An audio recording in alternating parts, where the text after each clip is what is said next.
Hello friends, good morning to everyone. Welcome to the online education channel of Saropari Institute Morphy. This is BCom semester 5 and our subject is audit. So today we are discussing about our lecture number, starting 11. Okay, so our main topic is accounting fraud. In this topic we are discussing about misappropriation. There are two possibilities. Very first, that is embezzlement of cash, and number two, misappropriation of goods. Okay, now we have condition number 2, that is fraudulent manipulation of account.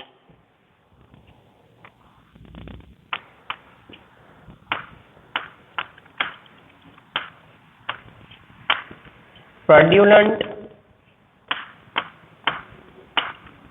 manipulation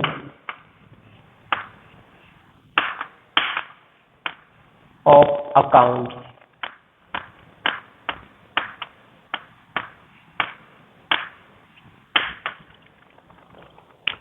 So this is our condition number 2. Now એની અંદર mainly આપણે જોવાનું છે કે કઈ possibilities અંદર create થઈ શકે છે. તો આપણી પાસે એની અંદર મેઇન 2 પોસિબિલિટીઝ છે. Very first, that is by showing more profit.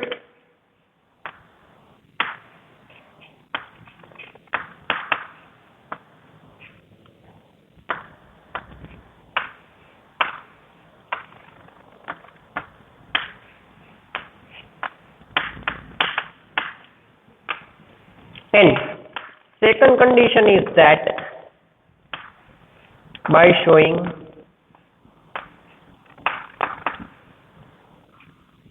less profit.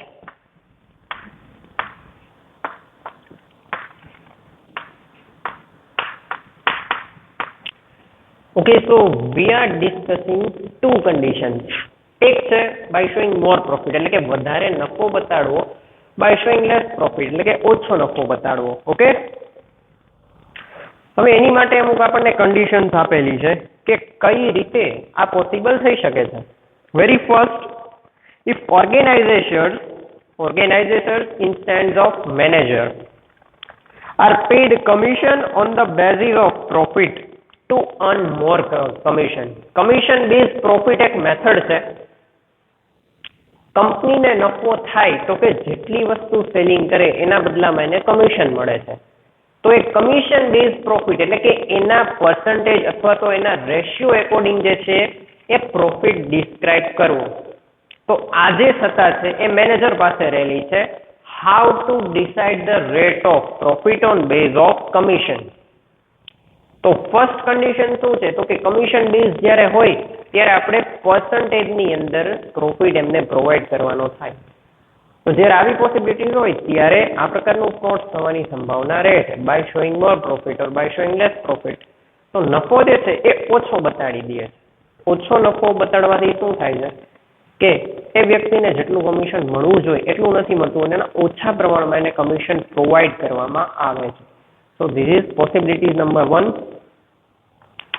Number 2, to gain trust of public and shareholders by showing the higher efficiency of administration. Higher efficiency show કરવાની થાય very first. હવે એની અંદર matter એવી છે to gain the trust of public. Trust એટલે કે વિશ્વાસને આધીન transactions થતા હોય અને શેર હોલ્ડર્સ છે ખરેખર જેટલો પ્રોફિટ થયેલો હોય એટલું શેરિંગ એ શેર હોલ્ડરને મળવું જરૂરી છે. વેરી ફર્સ્ટ તમારા માઇન્ડની અંદર એક કોન્સેપ્ટ ક્લિયર હોવો જરૂરી છે. Share holders is the real honour of the company. Okay, હવે આપણે જોઈએ કે એની અંદર કઈ મેટર થઈ શકે છે in the form of fraud. તો કે જ્યારે કંપનીને મેક્સિમમ નફો થાય એ કંપનીનું જે નફાનું વહેંચણી કરવામાં આવે between the equity shareholder સૌથી લાસ્ટમાં જે પેમેન્ટ થાય છે એ થાય છે ઇક્વિટી શેર હોલ્ડરોને, અને એનું જે રિસ્કી ઇન્વેસ્ટમેન્ટ છે, જે રોકાણ છે, એના બદલામાં એને પ્રોફિટ પણ પ્રોવાઈડ કરવામાં આવે છે. તો આના પહેલાના સ્ટેપમાં જે રીતે કીધું કમિશન બેઝ, એની અંદર આ મેથડ જનરલી ફોલો થાય છે કે નફો થયો હોય છેલ્લે એ ઇક્વિટી શેર હોલ્ડરોમાં એની વહેંચણી કરવામાં આવે. પરંતુ જ્યારે નફાની વહેંચણી કરવામાં આવે ત્યારે ડેક્લેરેશન ખૂબ જ જરૂરી છે. જે કન્ફર્મ ડેક્લેરેશન છે કે કંપનીને આ વર્ષની અંદર આટલા પ્રમાણમાં પ્રોફિટ થયેલો છે. Okay, the share holder need exact figure. A exact figure એમની પાસે ક્યાંક ને ક્યાંક ખોટો દર્શાવવામાં આવે છે કે પ્રોફિટ થયો છે 1 લાખ ને કંપની ડિસ્ક્રાઇબ કરે છે 50,000. તો હવે એનું પ્રૂફ તો કંઈ ન મળી શકે કે ભાઈ આટલો પ્રોફિટ થયો છે. Profit is profit. ઓકે, કેમ આટલો નથી થયો, કેમ વધારે નથી થયો, એ પ્રકારના ક્વેશ્ચન આની અંદર જનરલી રેઝ થતા નથી. સો પોસિબિલિટી શું રહે, જે ગેપિંગ એમાઉન્ટ એ વ્યક્તિ પોતાના ફાયદા માટે યુઝ કરે છે. બાકીનો નફો છે એમાંથી પણ પર્સન્ટેજ એકોર્ડિંગ અથવા તો રેશિયો એકોર્ડિંગ ડિસ્ટ્રીબ્યુશન થાય છે. તો એમાંથી પણ એને ભાગ મળે છે. તો અહીંયા એને ડબલ બેનિફિટ થાય છે. તો ક્યારેક ઓછો પ્રોફિટ દેખાડીને બાકીના પ્રોફિટનો જે બેનિફિટ છે એ પોતે વ્યક્તિ ડિસ્ટ્રીબ્યુટર જે છે એ લઈ જાય છે. તો એક આ કન્ડિશન થઈ. ત્યારબાદ to maintain trust of public and shareholders of economically weak company. જ્યારે નાના પાયા ઉપર કંપની ચાલતી હોય, હવે નાના પાયા ઉપર કંપની ચાલે છે તો એની અંદર ખૂબ જ મોટા પ્રમાણમાં પ્રોફિટ થવી એક્સપેક્ટેશન્સ ડેફિનેટલી લોકો રાખતા નથી. જેના લીધે શું થાય છે, ખરેખર જેટલા ઓનર્સ છે એના વચ્ચે પ્રોફિટનું ઇક્વલી ડિસ્ટ્રીબ્યુશન થવું જરૂરી છે, પણ ઇકોનોમિકલી એ કંપનીને વીક બતાવે છે. એટલે ક્યાંક ને ક્યાંક એને ફાઇનાન્શિયલી રિક્વાયરમેન્ટ ક્રિએટ થાય એવું કંપની દર્શાવે છે. ઓકે, જેના લીધે એની અંદર પ્રોફિટ થવાની તો સંભાવના લોકો જે છે અવોઇડ કરી દે છે. તો શું થાય છે કે કંપનીને ખરેખર સારા પ્રમાણમાં નફો થયો હોય તેમ છતાંય એ જે વ્યક્તિ જે છે કંપનીને ખોટ થયું એવું દર્શાવે છે. દેટ ઇઝ ગાલખાત, ધંધાનું નુકસાન. ઓકે, ડેપ્રિસિએશન અધરવાઇઝ અધર એક્સપેન્સીસ છે વધારે દેખાડીને ધંધાનું નુકસાન એની અંદર દર્શાવી શકે છે. પ્રોફિટની એમાઉન્ટ પોતે પોતાના પર્સનલ યુઝ માટે પણ આવી રીતે ડિસ્ટ્રીબ્યુટ કરી શકે છે. So we have this kind of possibilities to create fraud by create mistakes in account. એકાઉન્ટ્સની અંદર ખરેખર ધંધાનું નુકસાન દેખાડે છે. ઓકે, એન્ડ ખરેખર કંપનીને પ્રોફિટ થયેલો હોય છે. સો આ પ્રકારની પોસિબિલિટીઝ ક્રિએટ કરીને પ્રોફિટ જે છે એ ઓછો દેખાડે છે અને જે પ્રોફિટ થયેલો છે એ પોતાનો અંગત લાભ માટે યુઝ કરી શકે છે. ત્યારબાદની કન્ડિશન છે by showing more profit, distributing more dividend so that they can sell their shares at a profitable price when the price rise.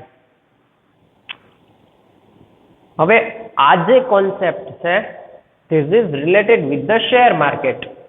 Okay, કંપનીના ઇન્ટરનલ મેનેજમેન્ટથી તદ્દન વિપરીત કહી શકીએ આપણે. ઓકે, ડિફરન્ટ કોન્સેપ્ટ છે. કઈ રીતે, જ્યારે તમારે શેરની લે વેચ કરવી હોય ત્યારે તમારી પાસે વેરી ફર્સ્ટ ડીમેટ એકાઉન્ટ જરૂરી બની જાય છે. Demat account for the legal transactions in the share market. તો શેર માર્કેટના ટ્રાન્ઝેક્શન્સ માટે very first and important evidence that is demat account. હવે ડીમેટ એકાઉન્ટ ઓપન કરાવ્યા બાદ તમે જોશો કે કંપનીની જો સારી કન્ડિશન હશે એવી જ કંપનીના તમે શેર પરચેસ કરો એટલે ભવિષ્યમાં એ કંપનીના શેરના ભાવ વધે. હવે આ સિચ્યુએશન તમારી સામે છે ત્યારે શું કરે કે શેર માર્કેટમાં ટકી રહેવા માટે કંપની સર્વાઈવ કરે છે અને આ સર્વાઈવની અંદર આર્ટિફિશિયલી એક કંપની પોતાનો પ્રોફિટ દેખાડે. Okay, increase of profit. તો શેર માર્કેટમાં એ કંપનીના ભાવ ઊંચા જશે, ઊંચા ભાવે શેર વેચાશે એટલે એ જે વેલ્યુ છે એમાંથી કંપની પોતાના નુકસાનની ભરપાઈ કરી દેશે. That is one kind of artificial technique to earn more profit. જ્યારે ધંધાનું નુકસાન જાય એ નુકસાન કંપની દર્શાવતી નથી, પરંતુ શું કરે છે, શેરના ભાવ હોય એકદમ વધારી દે છે ને આર્ટિફિશિયલી એવું દેખાડે છે કે કંપનીને જે ખૂબ જ સારા પ્રમાણમાં નફો થયેલો છે. એથી કરીને શેર માર્કેટની અંદર એ કંપનીના ભાવ ખૂબ જ વધી જશે, એટલે શેર લોકો વધારે લેશે. હવે કંપનીના શેર વધારે પ્રમાણમાં વેચાશે એટલે ફાઇનાન્શિયલ બેનિફિટ કંપનીને જશે. કંપનીને જે ફાઇનાન્શિયલ બેનિફિટ થાય છે એમાંથી નુકસાન ભરપાઈ કરી દે છે અને પોતાની કન્ડિશન માર્કેટની અંદર સ્ટેબલ રાખે છે. That is very huge aspect to learn from the share market or that kind of person. કે આવી રીતે આર્ટિફિશિયલી એ લોકો પ્રોફિટ ડિસ્ક્રાઇબ કરે છે, પરંતુ ખરેખર નુકસાન થયેલું હોય છે. હવે શેરના ભાવ વધારે જશે તો જે એમાઉન્ટનો ફાયદો મળવો જોઈએ એ ફાયદામાંથી એ પોતાનું નુકસાન ભરપાઈ કરી દેશે અને એ જે પ્રાઇસ છે મેન્ટેન થયેલા રહેશે શેર માર્કેટની અંદર, તો આ બેનિફિટનો પણ લાંબા ટાઈમ સુધી ઉપયોગ કરી શકશે. So this is another condition and very good condition to create more profit. After, to get more credit for a longer period by showing more profit.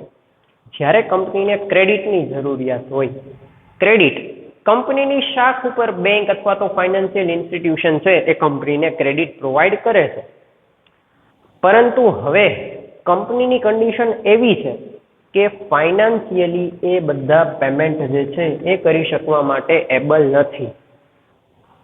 તો જ્યારે આવી કન્ડિશન માર્કેટની અંદર કંપનીની ક્રિએટ થાય છે ત્યારે કંપનીએ શું કરવું પડે છે, તો કે કંપની જે છે એ પોતાની વીક ફાઇનાન્શિયલ કન્ડિશન માર્કેટની અંદર ક્યારેય શો ઓફ કરતી નથી.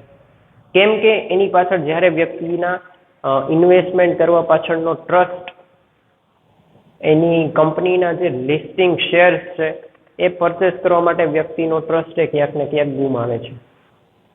તો આવી કન્ડિશનની અંદર કંપની ક્યારે પોતાની weak financial condition show off કરતી નથી. તો હવે શું થાય છે, તો કે એકદમ strong financial condition show of કરે છે, દસ્તાવેજથી, ટર્નઓવરથી, કોઈ પણ રીતે, જેનાથી એની રેપ્યુટેશન માર્કેટમાં સારી ક્રિએટ થાય. હવે સારી રેપ્યુટેશન ક્રિએટ થાય તો શાખ ઉપર બેંક અથવા કોઈ પણ ફાઇનાન્શિયલ ઇન્સ્ટિટ્યુશન જે છે એને ક્રેડિટ આપવા માટે તૈયાર થઈ જાય છે on the behalf of the reputation of the company.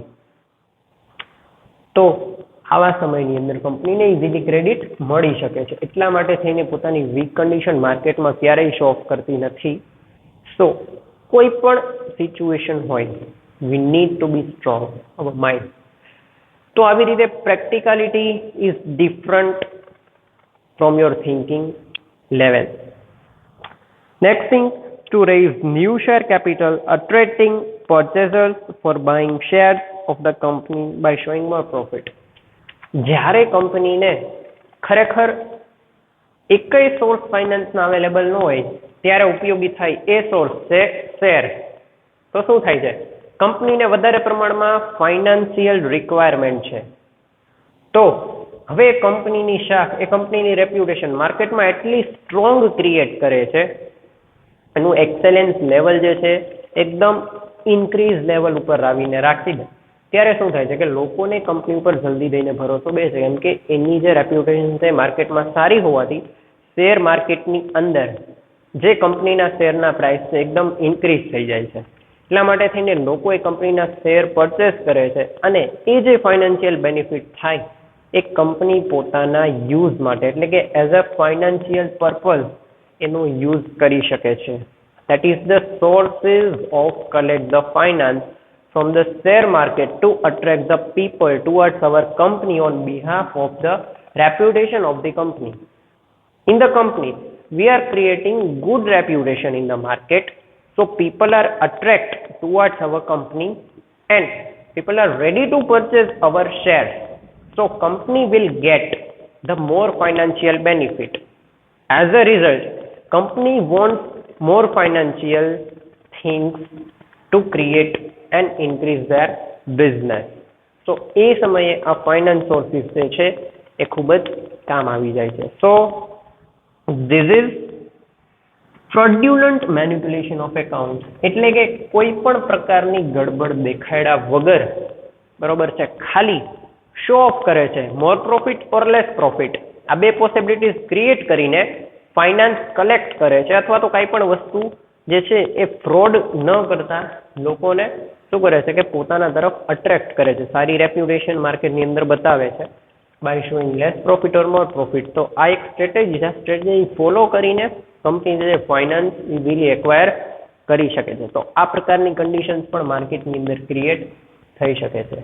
It is known as fraudulent manipulation of accounts. So this is two possibilities in the market that were created by the owner of the company.